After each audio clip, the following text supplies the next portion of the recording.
Former UK Prime Minister Boris Johnson's successor as party leader and Prime Minister has been named. Rishi Sunak, 60,399. Liz Truss, 81,326. Therefore, I give notice that Liz Truss is elected as the leader of the Conservative and Unionist Party. We'll come up on stage. Liz Truss defeated Rishi Sunak to claim leadership of the governing Conservative Party. She will officially be named Prime Minister by the Queen tomorrow in Scotland.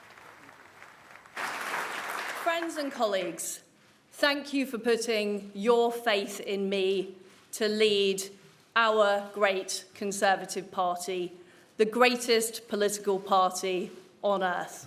And as your party leader, I intend to deliver what we promised those voters right across our great country. During this leadership campaign, I campaigned as a Conservative and I will govern as a Conservative.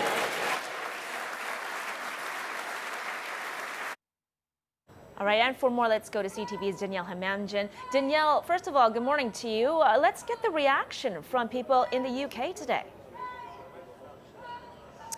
Well, at any point during a campaign, there's always a sense that things are endless, and that was certainly the case in this leadership campaign. But finally, we have it. Prime Minister Liz Truss, the fourth Prime Minister in 6 years, the third female British Prime Minister. And the reaction from the public, I think, is the safest way to answer that is no surprise. No surprise because she's been ahead in the polls for some time now. But worth reminding people back home in Canada, she wasn't elected by the country, she was elected by the Conservative Party. About 140,000 people voted for her in a country of over 60 million people. She was always more popular with the Conservative base and with her colleagues in this building behind me. How are people feeling? I think a safe way to answer that would be that they're not exactly thrilled.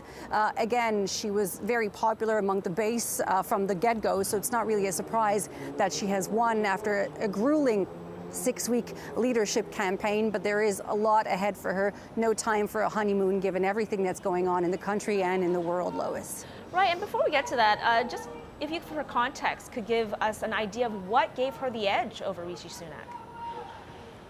Sure. Well, I'll start with Rishi Sunak. Certainly, they're two very different candidates. He comes from a background of, he was a banker. He's very polished, has been in politics for about 7 years now. In terms of policies, did not go as far as his counterpart when it comes to tax cuts. He made headlines for a number of reasons. His wife is the daughter of an Indian billionaire. There were tax issues, among them her residency status. Certainly didn't make him very popular when there were reports that his wife was wealthier than the Queen here in England. In terms of Liz Truss, an interesting background. She comes from a household where the parents were left-wing, were Labour supporters, spent part of her childhood in Canada. Her father worked at Simon Fraser University. Why was she more popular? Listen, she said many times herself on stage that she is not as polished as the others, and perhaps that endeared her to some, but certainly whereas Rishi Sunak really talked about inflation, that was his priority. She really went after the tax cuts, and of course that resonated really well among the public.